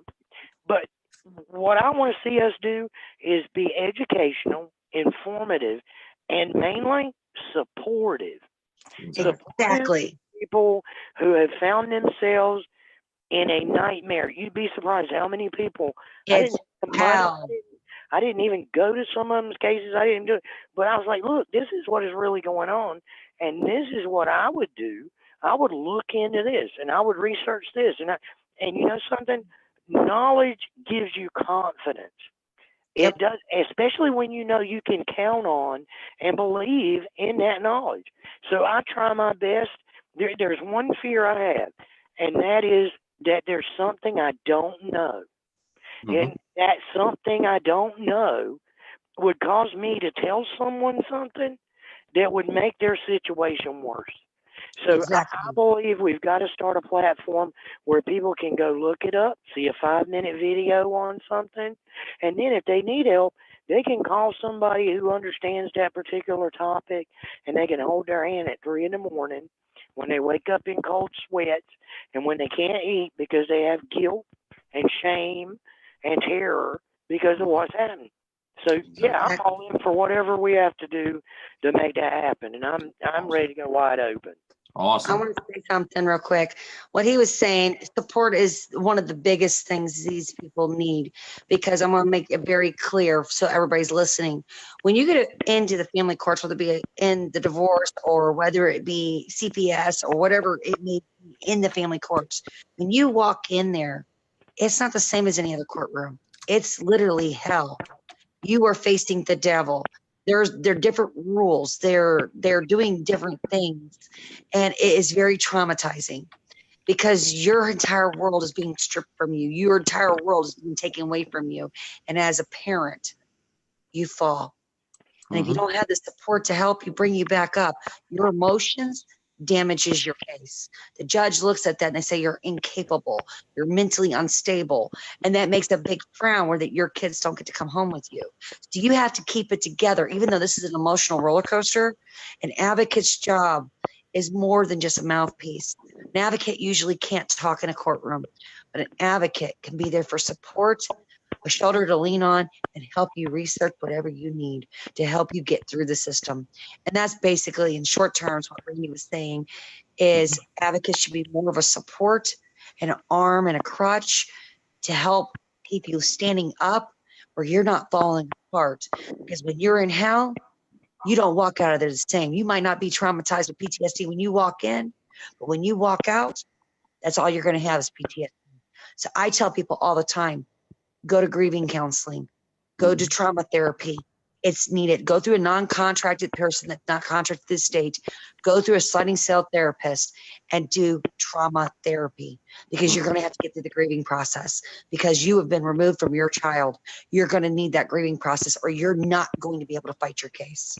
Exactly. And that's really what we envision this so-called movement to be, is to be a community. And the community is, hey, I'm having some issues with this, Rosemary, I may call Rosemary at 2:00 in the morning. Hey, I'm having this real problem. I'm going through this. I don't know what to do, so-and-so. And she kind of talks me through it, or allows me to talk myself through it and get better. And that's how we help each other. We lean on each other. This is a community in order to do that. And that's what we need to be. But you have to be able to trust the people that are around you, that if you confide in someone and you say, hey, look, I've got this problem, they're not going to run to Joe Schmo and tell Joe Schmo, well, he had this problem, or, that's none of anyone else's business. What you need to understand is there has to be a level of confidentiality between you and another person if they're going to be able to trust you. And if you're going to build a relationship with them, they've got to be able to know that they can count on you and you can count on them. That's what this needs to be, as a community from now on. It needs to stop with this damn movement. Michael, we're so anxious to be a damn movement, and the movement isn't moving anywhere. So you've got to be a community first. Michael Willard just asked, I'm going to put this out there. We need Western Massachusetts advocates. Yes. And if there's any out there, can someone reach out to Michael Willard, because he needs some support too, and that's what he's looking for. So if there's anybody out there that's from Western Massachusetts, reach out to Michael Willard. Exactly. And Brother Randy, I'm gonna tell you this. I'm pumped up because what I'm seeing, and we're still in primary talks with this. This is a long-term deal where we're gonna have to figure it all out. But I'm seeing in my mind, I'm envisioning a network of shows, a network of bringing resources and availability to people, and bringing it out there in a way to bring maybe the future of our children's radio network to become the future of our children's video network. I agree. And I'll tell you, guys, there's one thing about future of our children radio network. Now, Jay's been on it, had a show on there. I have, Neil, Cheyenne, my daughter. The only person to ever leave died his way out of it. And that was Dominic. And the system basically destroyed this man and took his life. But I'll assure you this, there was never any controversies. There were never any, oh, you're doing this, you're doing that. Oh, no. Not everybody agreed on how to accomplish whatever goal either. Mhm. But everybody respected everybody else's beliefs, and nobody did stupid stuff. Let me just say, some of the stuff we're watching right now has nothing at all to do with helping or supporting a person. Mhm. It's about, look at me. I'm going to be governor. Oh, no, now I'm going to do this. Now I'm going to be on TV. Now I'm going to do this and that. None of it ever happens, and it's the next shiny thing. I'm Mhm. telling you, the way we have done, and some of you know, Mhm. the deal is to under-promise and over-deliver. I will assure you, with what we're about to bring out in videos and cases, there's a case sitting right beside me right now that's already over, and nobody even knows it. And when I tell you it's already over, it's been over since July, and we haven't Now said you a got it. word. Mhm. Not a single word has been said about it, because now it's appeal and lawsuit time to smash the rest of it. And there's retaliation happening because of it. You see, there's sometimes when being an advocate or being on here or doing whatever, it's not about blowing business out there. You will alert the other side what your strategy is, and you'll screw the person's case up. Exactly. You will mess up. Never let them know everything. There were times, and I'm telling you, I did this on purpose. I would tell them exactly what I was going to do. And when I say tell them, I put it right, I send it to them in emails, and I put it on Facebook. I did it on videos and let them see it. And they thought I was joking, and every time I did it. Then it got to the point where I'd misdirect them, and they would chase that rabbit, and I would strike over here. And that's what you have to do, because they make it into a game. I don't want it to be a game. It's a deadly serious thing. But I'm telling you right now, if you're working with your so-called advocate and they are not having you do your timeline is probably the most critical thing. Serious timeline, Jacqueline, and then they're not giving you a strategy. Because, folks, I'm going to tell you, I hear it all the time. Never let DSS into your home. I agree if they've never been into your home and they're just suddenly showing up at your home. But for instance, there's a 4-year-old case. I just let them into my home. And you know what? Sampson County DSS, who hates me, they made me the caregiver and went and testified in court how wonderful I was when subpoenaed by the other side. And that's a social worker to say, hey, that's a good man right there. His house is perfect. His farm is perfect. You've got to know when to not. You can't be so rigid that you're like, well, no, you got a case, let's go protest in front of the judge and get him arrested and file some commercial lien. You will go to prison. You will lose your children. And if you are that stupid, and I mean this, if you're that stupid to listen to somebody telling you that, I've got to question your ability to parent in the first place. Exactly. Seriously. Exactly. Some of Yeah. these things I'm Let seeing. me let me do this, Randy, real quick here, because I've got Jacqueline here. Jacqueline, are you on the line with us? Yeah, can you guys hear me? Yes. Yes, we can. Yes, we got you. We got you on here now. Oh, my question is with my friend. He's going through this, the ex-wife. Yeah. Can you speak up just a little bit? We're having a hard time hearing you. His ex-wife is Okay. trying to say that he is keeping his son, who is 14 years old, away. Now, she gave the papers to the son for court. And I mean, is that even legal for her to? Okay. So now what you're saying, okay, so what my understanding is, because we talked about this case earlier and I had you call in on this, and I know we've been trying to get you on here for a while. Okay, so what we've got here is we've got a father, and the father is, kind of part of the movement, and the mother has basically had issues with the child. With the mother has visitations, the dad has custody, primary custody. The father is having issues because of the fact that the mother is having issues when she has her visit where she is either son- hitting the kid or yelling at the kid or doing something wrong with the kid, and now the kid does not want to go to the mom's house. And then they have a 13-year-old daughter who she is refusing to allow go to see the father. So it's So- happening next door. So it's going the other way too. So we've got alienation going on here on two primary factors here. Now the cops have shown up at his house where it's on record that he is not stopping the 14-year-old boy from Okay. going. Okay, I'm only hearing part of what you're saying here. Go ahead and Um, repeat that. were you able to see my screen before? Yeah, and I can't pull that up. I don't want to pull up specific people's stuff. Okay. Um, I'm going to try to. Can you hear me better now? Yeah, I can hear you. Yeah, I can. All right. So he's telling me that she is threatening the son with the paperwork that she's going to file it, and saying that he, is not allowing her to see the son. Although the police have shown up at their house, at the father's house, to pick the son, and the son has said he does not want to go. So the police are threatening him that they're going to put him in juvenile detention if he does not go. Okay, so okay, the son is primarily with the dad. The dad's part of the movement.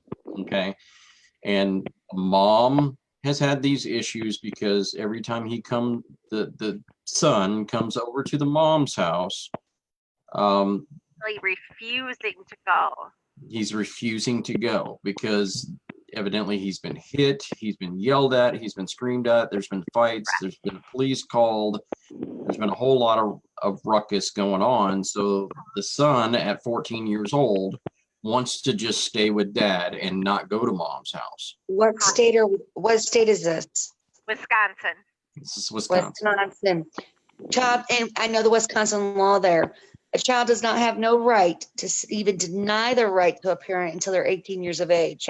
In Wisconsin, the children are parents' property until they are 18. They have to do as what the court order says, or they'll be taken. Well, That's just what it is. My dad lives up there. He's a Well, foster parent up there. there is one way around that. There is one way around it. And that way would be if the child is in imminent danger or harm. Exactly. Then that's you where what the sheriff says. Cops in Wisconsin, that's one thing I can say about it. The cops will not intervene. The cops do not, there's not enough police to handle it. So they do rely socially on, especially on social services. And when it comes down to it, they utilize family. Like my father became a foster parent to foster his grandson. My sister had a little epic spell for 7 years. It didn't terminate, but her kids wound up in foster care for 7 years, and she got her kids back. But it took a lot to get them back. But during the process in Wisconsin, the law was very clear that the children are 8 until they're 18. If a child gets pregnant under the age of 18, there's no emancipation. That child and that baby belong to the parent of them. Right. So the parent is in control of the child. Here's the first question you got to answer, though. Is there a court order for visitation to the mother? And if so, what is that order regarding visitation? Exactly. I've tried to get that information from him, and I have not been able to get it. All I've gotten. Unless you know of a court order and there's court ordered visitation, there's little that anybody can or should do. If a 14-year-old doesn't want to go to his mother, he doesn't want to go to his mother. I mean, he's 14, number one. He's going into puberty. He may have girlfriends that takes him away from him. How far apart are they? That's one of those, Exactly. But if there's a court order, he must follow it. If there's no court order and the dad has primary custody, then the dad makes that decision for that child. If that child don't want to go, he don't have to make him go. And that's what it comes right down to in Wisconsin. It is very, very strict about who's the parent. It looks like he has visitation because she's trying to file a motion to get full custody. Okay, so what he needs to do is file and I would just suggest this. I'm not an attorney, okay? But this is what my suggestion is, what I would do if I was in that situation is file a motion to modify the custody arrangement. Exactly. The question is there even a custody arrangement? It doesn't even start yet. There's a definite one in place. Right. Okay, the paperwork I've seen is that she is trying to change the custody. So She's trying to change it. there must be already something in place. If she's showing, if the only paperwork I'm seeing, she's trying to threaten the child, you know, with changing the custody, which she has not filed yet. So the father does. Right. And this is one of those tricky situations where any attorney will tell you the first person who gets their documentation into court is the person who has the upper hand. Yeah. So First get it person in. in the court wins. That's that. Look, it doesn't matter if you're a rat in a criminal conspiracy. You're the first one to go rat at the courthouse, you win. The last guy to rat everybody else out is going to jail. And if you're the first one to get there in a custody battle, you're going to win. And it shouldn't be that way, but that is really how it works in everything. Okay, thank you. That's exactly what I Yeah. thought. Yeah. So I appreciate your guys' time. All And right. Not a problem. Thank you so much, Jackie, for calling in. I'm sorry I couldn't get you in sooner. I don't know what's going on with the system, but we finally did get you in. Okay. all right. Thank you guys. All right. You're Talk to welcome. you soon. All right. So again, that was Jackie. Amazing. Thank you so much for calling in, because that's an important situation. The reason I wanted her to call in on that is there's a lot of people that are going through those strange circumstances where either they have custody or they don't have custody, and they're fighting over specific time Mhm. because there's some type of a disagreement. And I know that one of the things that we had mentioned before, Rosemary, is having a low price mediator who can mediate those things out rather than you going into court and having to file these situations. Exactly. They're in the courts. You can go to any courthouse, at least in Missouri, it's like that. You go down to the county courthouse, you can apply, you can file your fees, which is $175. They bring a mediator out, and if both of you are uncontested, you're in agreement, you can sit down with the mediator, write out your package, your parenting plan, and your whole divorce decree. The mediator says it's been agreed upon, puts it in front of the judge. You never see the judge. Puts it in front of the judge, and the judge signs off on it. Well, that proceeding might take 30 to 90 days. It could even happen that very day, depending on how busy they are or what kind of guidelines it is for that county. But as long as it's agreed upon, it's real simple, it's real easy. They don't bring in social services. You can do a co-parenting and just keep the kids completely out of it, other than you have the same amount of rights as each other does. You know, you have a parenting plan. And as long as you have an agreement on all your assets and you have an agreement on everything, the judge will sign off on it 9 times out of 10. Yeah, exactly right. And I know the other issue, Randy, is that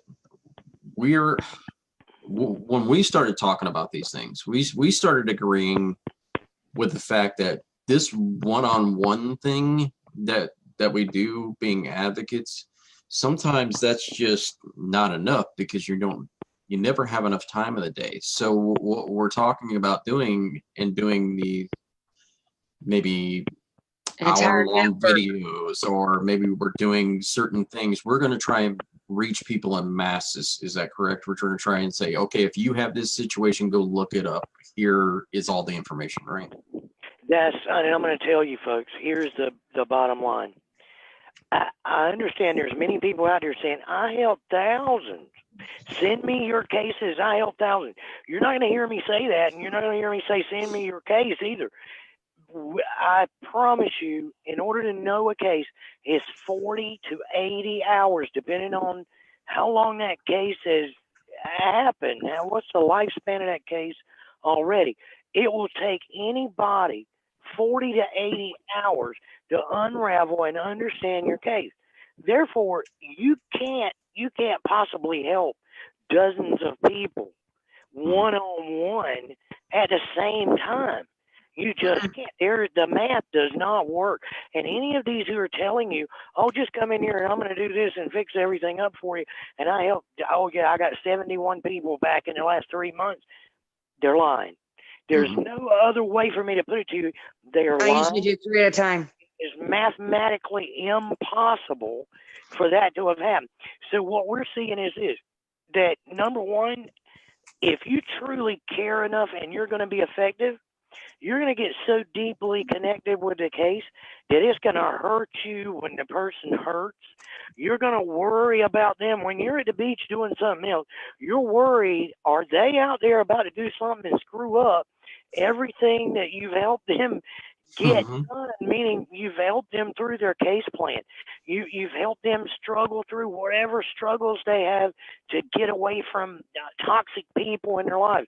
You've helped them set up their parenting classes. Help Whatever them get off drugs. you have done everything that you can to get things set up, and you're walking around worried about what's going to happen to them, because if you don't care at that level, number one, you can't probably help them. That's just the truth. You have to care about people. But it becomes so hard on you physically, mentally, financially. Plus, you're going to their court hearings. You're going and help them run down all of the little stipulations they're looking for, all their documentation, helping them do detective work to find out what's really going on. And you can't do it. So we've all discussed it. And those of us who understand how it really works, we're of the opinion, and I really am. And Lily Black told me this a long time ago. She said, you're great at what you're doing one-on-one, but it's going to kill you. It is going to kill you, Randy. It's going to take you out, because no person can handle that kind of stress. You've got to go to a different level where you're talking with legislators, you're promoting bigger ideas in different places, but you're educating people en masse, like Jay said. You do a video, you put the video out there. One person can watch that video 40 times until they understand it. Or 4,000 people can, Cheyenne's got one video called Help Me Get Back to My Dad. It's got 107,000 views on it. It had 104,000 views in 2 days. 2 days. So you had people learning from her video that we'll never talk to, never know, never see. But it helped a ton of people, and it led them to other videos. And that's the only way I can see for us to make an impact. It's great to throw back the one starfish, and yeah, it matters if you're the one starfish, but you're going to have a stinky beach full of dead starfish if you run around trying to chuck them back one at a time. And it takes 40 to 80 hours just to get to understand the starfish. Right. And Exactly. so that's really what we're going to be working on and putting together. And, it may be a future of our children's radio network or video network. It may be. Before I went on sabbatical, Jay and Randy, I was doing 3 cases. And that's what I do. And then when I learn it, I understand it. I spent a lot of time with them. And it consumed me. It consumed me so much that my family started to resent me because I didn't get no family time. My whole life was consumed with these cases.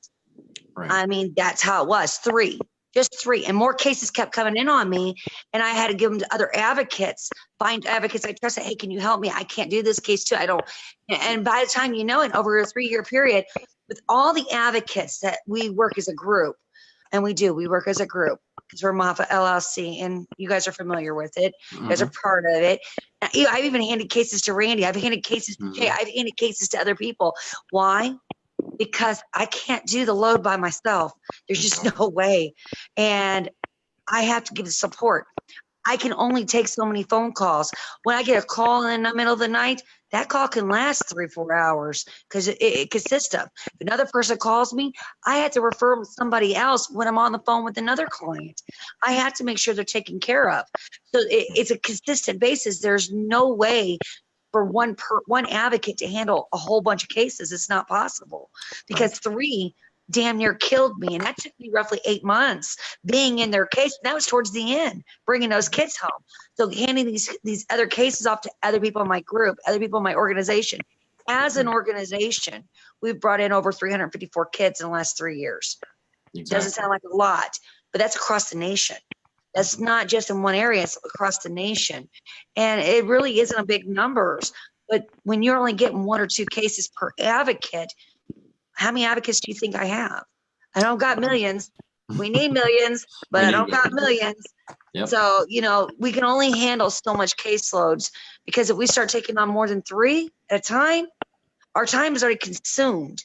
Yep. 3-4 hours with this case, 3-4 hours with that case, spending time with these people, making sure they go to the rehab, making sure they go to their appointments, making sure they go where they're supposed to be. You're going from one client to the next to the next. You don't even have time for your kids. You don't have time to eat dinner. You don't have time to take a bath. Yep. That's why I told you I was going to a new direction. I want to go in a new direction. I can help more people if we had a bigger platform. And that Yep. was what I was brought to your attention. Why And not to the radio? Yeah, here's another thing too. When you hear people say, I brought home this many kids, I'm going to tell you, you're an advocate. You are not bringing home children. No. Are No. not bringing home children. If you think that any advocate out there can go snatch kids and bring them home to you, that's nuts. Only Yeah. a judge can return children. Only a court can return children. And Mhm. any time that a child goes home, it's not because of the advocate. It's Mhm. because of the parent. I'm telling Exactly. you right now, that advocate was there to support them, to help them get education. But it was up to the parent to want the education, to sacrifice other things. And when I say sacrifice other things, look, we've all seen them out there, men and women. There's some of they're in bars all the time. They're chasing tail, one way or the other, all over Facebook. Tail's more important than their kids. Or they're doing dumb stuff. They're grumbling, growling, go on idiot videos, just bashing people.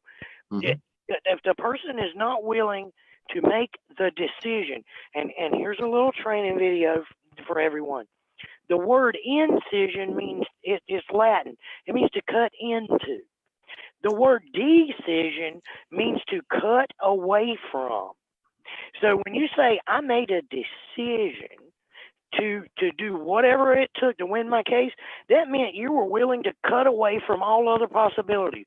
You were cutting away from the foolishness, chasing tail, smoking weed, whatever they're accusing you of, you've got to make a decision to cut away from that. And unless a parent is willing to do that, and unless they're willing to learn, they must learn what it is you're telling them about their situation so that they can see what's going to happen next. And it works like magic, because you will tell them this is the step that they're going to come at you with. This is how you counteract and get ahead. Here's where you do your online parenting class so it doesn't take a year and a half, and then you pop it out, but you don't tell everybody what you're doing till you've got it. And it takes you 4 hours online, but it's going to cost you $95. And I've had people say, well, golly, I can do the other one. It's free. Yeah, mine will take 4 hours. It's from a psychologist out of California or wherever you want. Or you can wait a year and a half and make trips to Raleigh every single week. Are you nuts? You see, that's the mentality you've got to find in a parent. And if you don't find that, honestly, no advocate can do it for them. And if they're not willing, it doesn't matter. They're going to lose, or they're going to get lucky, and a judge is just going to surrender and say, look, this one is so far out, I just got to return the child. The bottom line is, I think that our best bet is to put everything out there. We're not like the others who go, oh, I don't want you stealing my platform. My work is wonderful. Look at my work. Look, if I did it, I posted it online. Videos, FERPA case, Fayetteville Observer articles about me, Sirius XM. I want people to steal my stuff, because steal it and go get your children back. Get your life. Exactly. Get your life in order. For God's sake, that's flattering if somebody comes in and says, oh, I sneaked around. I trolled Randy, which, by the way, is the funniest thing. These people, I've seen where they'll say, I'm on his page. He doesn't even know it. My page is public. You don't have to be friends with me to see anything. I promise you, there's nothing I do that's not public, because I don't do anything to be ashamed of. But they'll sneaked over there and got it. That's like it off of Fox News. Exactly. On the TV, I just trolled in there and grabbed it up. Yep, 100%, brother. I'm gonna have to let you go here because we're running out of time. But brother, thank you so much for calling in. I'm glad you're doing well from your surgery, brother. And we're gonna get to this. Look good, Randy. Hey, it's gonna be better. Yep, awesome, brother. Love you Love guys. you. See you All Love you. later. right. So Randy Davis, and so we've had a whale of a night. It has been nonstop, and we love that 100%. And unfortunately, I still don't have that one caller that I'm really hoping will call in. And I know that he's got a whole lot going on, and I'm sure that he's going to be calling in real soon. But I'm going to tell you this: I'm going to let a little bit of the cat out of the bag, so to speak.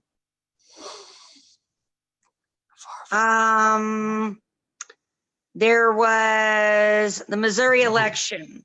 Hold Claire on. McCaskill, What was that? the Missouri election. Oh, yes. I Claire can't see. You're McCaskill, not the moving. Democrat, is down for U.S. Senate with 33.6%, and versus Josh Hawley, Republican, with 63.8% of the votes. Okay, That's what I yeah. found out. Your video was stuck there for a second. I'm not sure why that was. That was That's weird. because I was in the panelists looking at the chat. Oh, that's weird.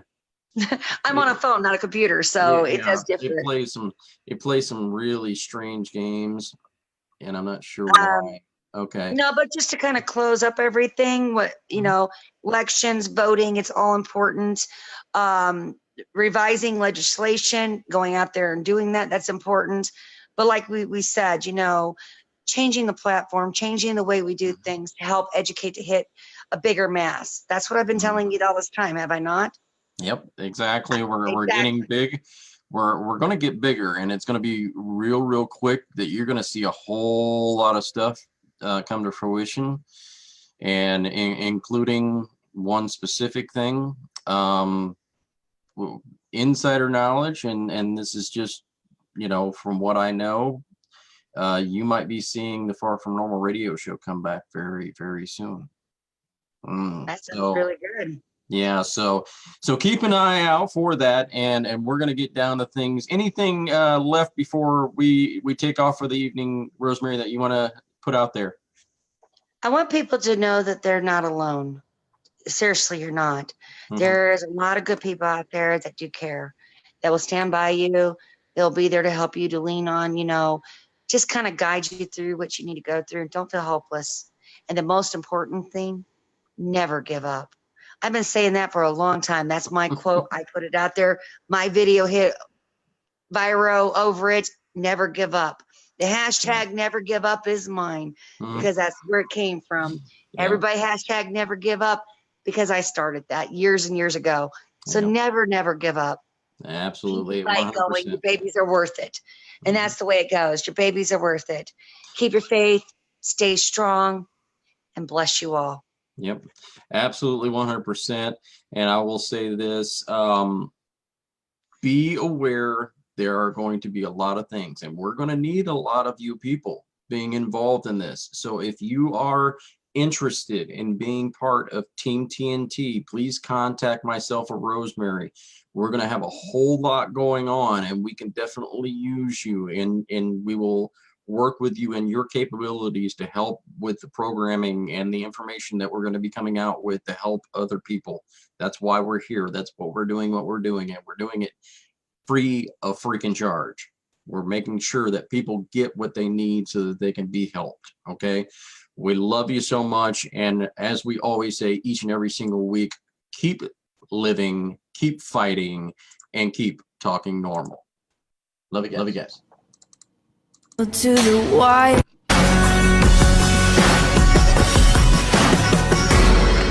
Threw the hammer down, nailed to the wire, known by the sin of our fathers. Let it all come out and burn like a fire. We'll shout a little bit louder, 'cause the night still has 1,000 eyes. And when the truth is brought to light, you and I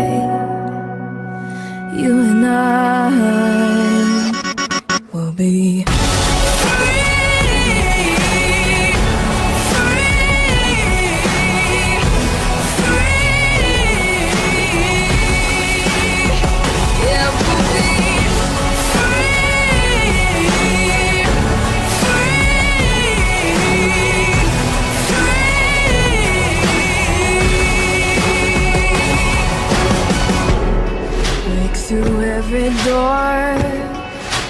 stakes get higher.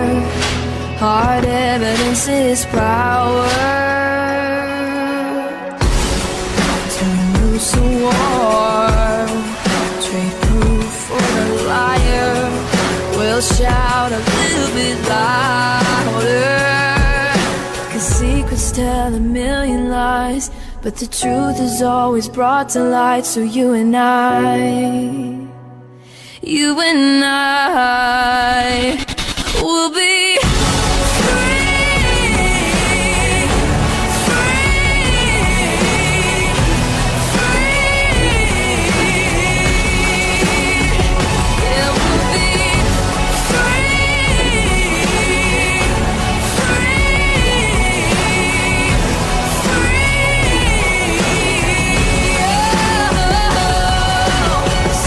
tell a million lies to build the walls they hide behind, but the truth is always brought to light, brought to light.